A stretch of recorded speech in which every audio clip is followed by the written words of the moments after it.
Hi friends, good evening. మనం చెప్పుకున్నట్లుగా market అయితే US CBI data కోసం వెయిట్ చేస్తుంది. యుఎస్లో ఇన్ఫ్లేషన్ ఎలా ఉండబోతోంది, ఆ డేటా మనకి రాబోయే రోజుల్లో మార్కెట్ ఎలా ఉండబోతుందని డిసైడ్ చేస్తుంది. కాబట్టి ఇండియన్ మార్కెట్ కూడా ఈరోజు ఫ్లాట్గానే ముగిశాయి. ఆల్మోస్ట్ జస్ట్ లైట్ ఫాలింగ్ అంతేగాని ఆల్మోస్ట్ ఫ్లాట్గానే ముగిశాయి. ఈరోజు పెద్దగా మూవ్ ఏం లేదు, ఎందుకంటే మెయిన్ డేటా కోసం వెయిట్ చేస్తుంది. కాబట్టి మార్కెట్ ఇన్వెస్టర్స్ మొత్తం అంతా యుఎస్ నుంచి వచ్చే ఇన్ఫ్లేషన్ డేటా కోసం వెయిట్ చేస్తున్నారు. కాబట్టి ఈరోజు పెద్దగా మార్కెట్లో అంత వోల్టాలిటీ కూడా ఏం లేదు మ్యాక్సిమం. అలాగే ఈరోజు మన రూపీ కూడా 90.41 దగ్గర ట్రేడ్ అవుతుంది. యుఎస్ డాలర్ కూడా 98.51. ఇది కొంచెం పెరుగుతోంది. చూడాలి ఈ ఇన్ఫ్లేషన్ డేటా వచ్చిన తర్వాత యుఎస్ డాలర్ ఏ విధంగా ఉండబోతోంది అని. మెయిన్ కీ పాయింట్స్ అదే: dollar index, 10-year bonds, US inflation, US unemployment. ఇవి రాబోయే రోజుల్లో మన మార్కెట్ని ఎలా ఉండాలి అని డిసైడ్ చేస్తాయి. మంచి విషయం ఏంటంటే మన RBI last time 25 points rate cut ఇచ్చింది కదా. ఈరోజు మన SBI bank, Canara bank, Punjab national bank, ఈ బ్యాంక్స్ అన్ని రేటు డౌన్ చేసాయి. అంటే వాళ్ళు ఇచ్చిన అప్పుల మీద వడ్డీ రేటు తగ్గించినారు. ఇది చాలా మంచిది. దీని ద్వారా బైక్లు కొన్నోళ్ళు, ఆటో కొన్నోళ్ళు, పర్సనల్ లోన్ తీసుకున్న వాళ్ళు, ఇల్లు కట్టడానికి లోన్లు తీసుకుంటారు కదా, ఆ లోన్లు ఆల్మోస్ట్ 25 బేసిక్స్ పాయింట్స్ ప్రతి లోన్ మీద తగ్గిపోతుంది. ఈఎంఐ మీద తగ్గుతుంది. చాలా మంచి విషయం అందరికి. బ్యాంక్స్ కూడా ఈరోజే ఆ వడ్డీ రేటు కూడా తగ్గించడం జరిగింది. ఇది మంచి విషయం. చూద్దాం ఫ్రెండ్స్, ఈరోజు డేటా చూసుకుని మాట్లాడదాం. మొత్తం మార్కెట్ ఓవరాల్గా అయితే సాఫ్ట్గానే ఉంది, పెద్దగా ఏం మార్పులు ఏం లేవు. చూద్దాం ఫ్రెండ్స్.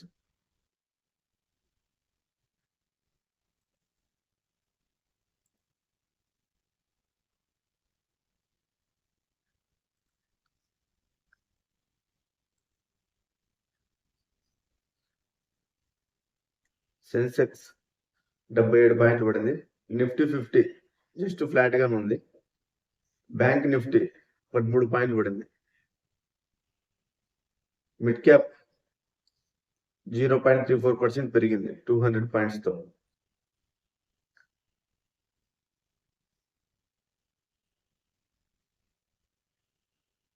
నిఫ్టీ ఐటీ 461 పాయింట్స్ అప్లో ఉంది. ఈరోజు ఐటీ స్టాక్స్ మంచి పర్ఫార్మ్.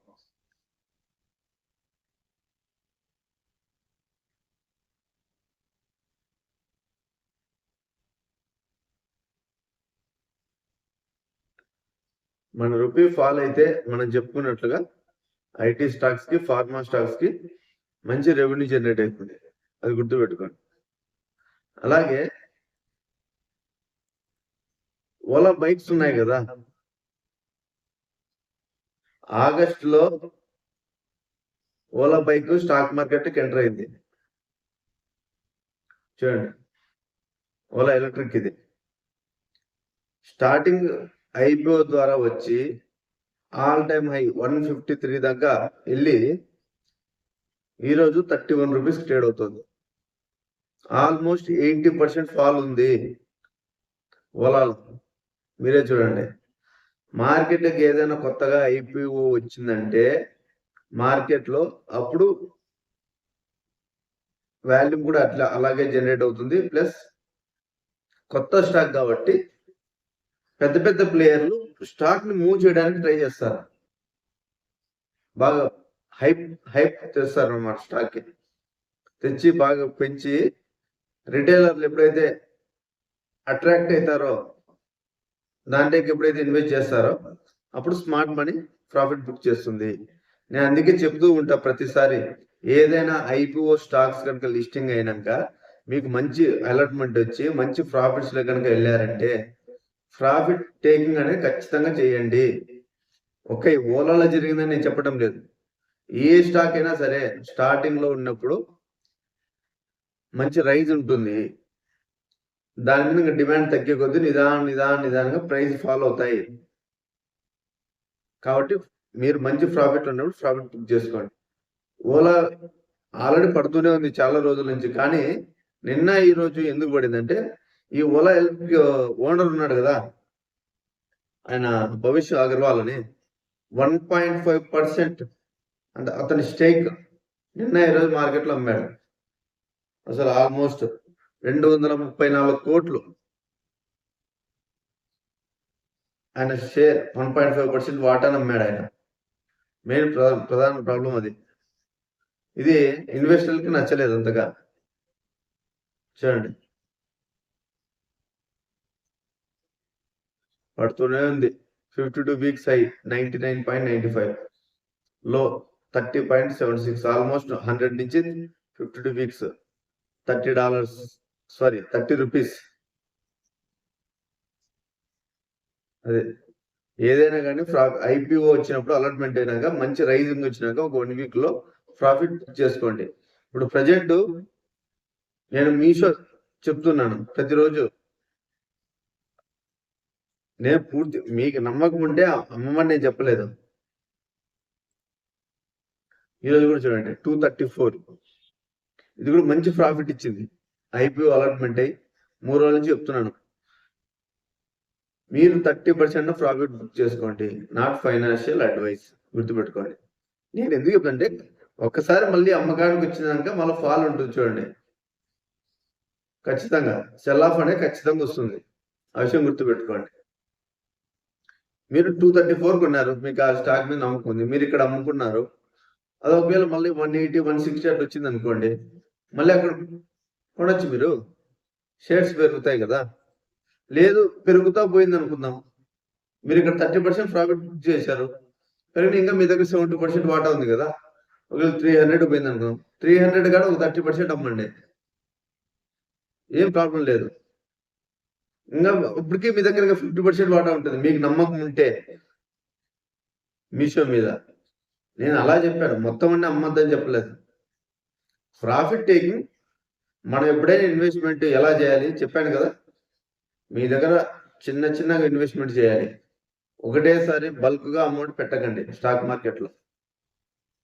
మార్కెట్ ఏదైనా డిప్ వచ్చినప్పుడు కొనండి. గ్రీన్ క్యాండిల్ ఎప్పుడు చేయొద్దండి, ఆ విషయం గుర్తుపెట్టండి, అది చాలా డేంజర్. ఇప్పుడు మీషో ఇక్కడ ఉంది 234, అలాట్మెంట్ వచ్చినప్పటి నుంచి పెరుగుతా 80%, 100% రిటర్న్ ఉంది. ఇప్పుడు ఇంకా పెరుగుతా పోతున్నాయి అనుకుంటుందని చెప్పి ఇక్కడ ఎంటర్ అయినారు అనుకోండి 234 కాడ ప్రాఫిట్ బుకింగ్ జరుగుతుంది, కంపల్సరీ జరుగుతుంది. మనలాంటి వాళ్ళు ప్రాఫిట్ బుక్ చేయొచ్చు. వేల్స్ ఇన్వెస్టర్లు, పెద్ద ఇన్వెస్టర్స్ ఉంటారు, వాళ్ళను ప్రాఫిట్ బుక్ చేస్తారు ఖచ్చితంగా. నేను ప్రాఫిట్ బుకింగ్ వచ్చినప్పుడు ఖచ్చితంగా ఫాలో వస్తుంది కదా. రిటైలర్లే ట్రాప్ అవుతారు, వేల్స్ పెద్ద ఇన్వెస్టర్ ట్రాప్ అవ్వరు, విషయం గుర్తుపెట్టుకోండి. ఎందుకంటే వాళ్ళు time to time profit book చేస్తూ ఉంటారు. అదే ఈరోజు కూడా మీషోలో కూడా ప్రాఫిట్ బుకింగ్ జరిగింది ఫ్రెండ్స్, అది కూడా అబ్జర్వ్ చేయండి. స్మార్ట్ గా ఆలోచించేయండి, ప్రాఫిట్ బుక్ చేసుకోండి. ఇందులో కూడా చూస్తూ ఉండండి.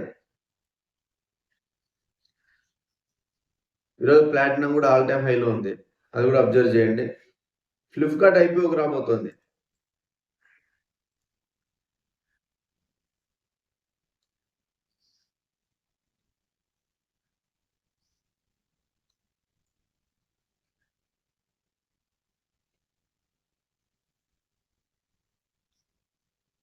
ఆల్మోస్ట్ 2026లో వస్తుంది.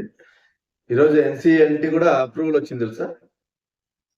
అప్రూవల్ కూడా వచ్చేసింది ఫ్లిప్కార్ట్కి, ఆల్మోస్ట్ దగ్గరగా ఉంది. ఇంకా ఐపీఓ రావడానికి 2026లో ఖచ్చితంగా వస్తుంది ఐపీఓకి. ఫ్లిప్కార్ట్ కూడా హై వాల్యుయేషన్తోనే మార్కెట్కి రావడానికి ఛాన్స్ ఉంది ఐపీఓలో. ఎన్సిఎల్టీ కూడా పర్మిషన్ ఇచ్చేసింది ఈరోజు ఫ్రెండ్స్, అబ్జర్వ్ చేయండి. Around 35 to 38 billion, largest ever, India largest ever అంట. ఏ లెవెల్లో వస్తుందో చూడండి. ఐపీఓస్ వచ్చాయంటే స్టాక్ మార్కెట్ లో పడడానికి హై 1000 కోట్లు కనుక సేకరించాలి కనుక అనుకుంటే ఆ అమౌంట్ ఏం చేస్తారంటే స్టాక్స్ లోనే కొంటారు, స్టాక్స్ అమ్మేసి ఆ అమ్మిన డబ్బులే ఐపీఓలో పెడతారు. అప్పుడు స్టాక్ మార్కెట్ కూడా ఫాలో అవడానికి కూడా ఛాన్స్ ఉంటుంది. ఆ విషయం గుర్తుపెట్టుకోండి.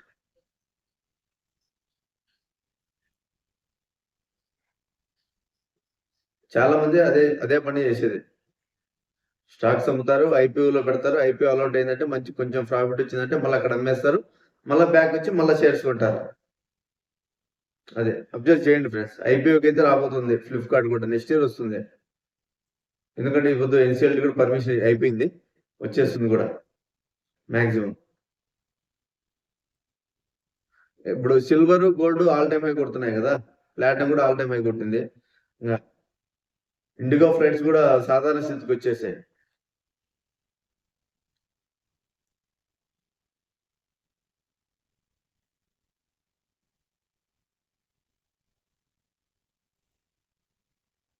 చూడండి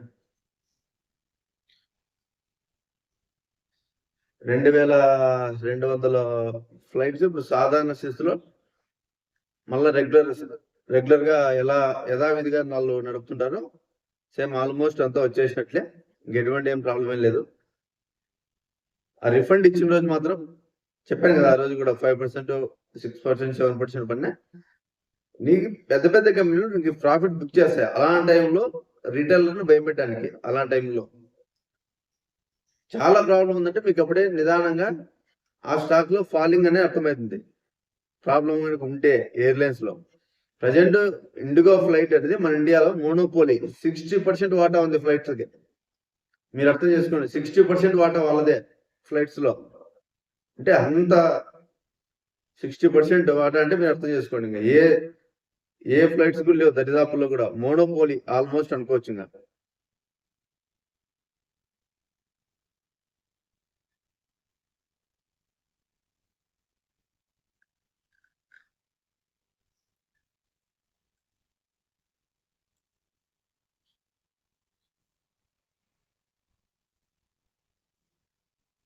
మొత్తం మార్కెట్ అది సిపిఐ డేటా కోసం అయితే వెయిట్ చేస్తుంది. క్రూడ్ ఆయిల్ కూడా లైట్ గా పెరిగింది ఫ్రెండ్స్, చూపిస్తాను అది కూడా. ఎందుకంటే రష్యాను వెనిజులా నుంచి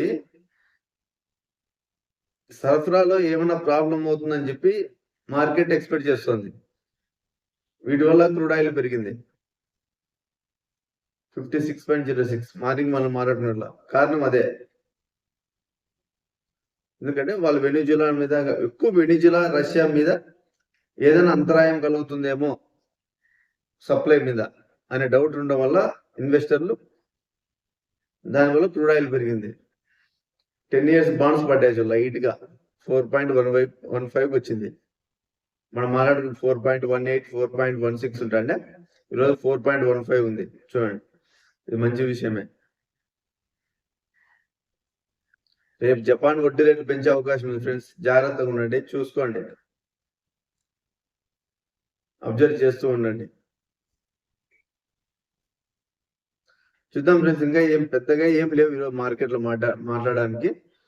ఎందుకంటే మార్కెట్ మొత్తం అంతా సిపిఐ డేటా కోసం వెయిట్ చేస్తుంది కాబట్టి ఈరోజు ఏం పెద్దగా ఏం లేదు. చూద్దాం, మనం ఈరోజు నైట్ సిపిఐ డేటా చూసి చెప్పాను కదా, పెద్దగా ఏం మార్పు ఏం లేవు దీంట్లో కూడా. ఇదేంది,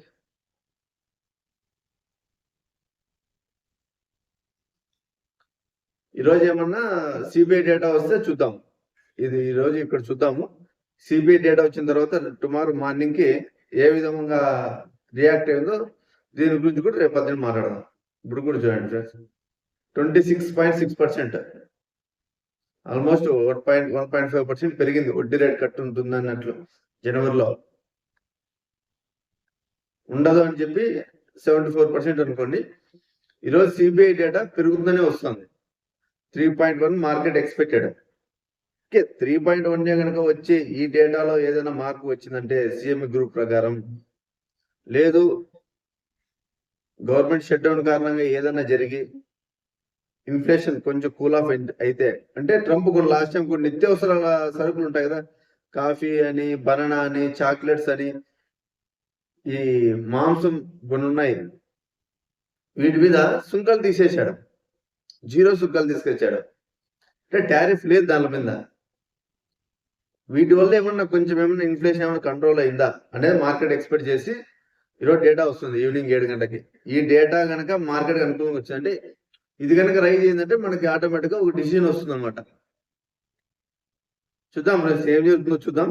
చూసి డేటా చూసి ఈ రోజు ఈవినింగ్ చూసి మీకు నేను మొత్తం అంతా మార్నింగ్ చెప్తాను. ఈ డేటా మొత్తం ఇక్కడ డిసైడ్ చేస్తుంది మార్కెట్ అంతా. చూసి మాట్లాడదాం ఫ్రెండ్స్. ఈరోజు నైట్ డేటా చూసేసి రేపు మార్నింగ్ మీకు మొత్తం అంతా క్లారిటీ ఇస్తా. వడ్డీ రేట్లు ఎప్పుడు తగ్గుతాయి, తగ్గే ఛాన్స్ ఎక్కడ ఉంది అనే విషయం కూడా చూద్దాం ఫ్రెండ్స్. చూసి మాట్లాడదాం. Thank you friends.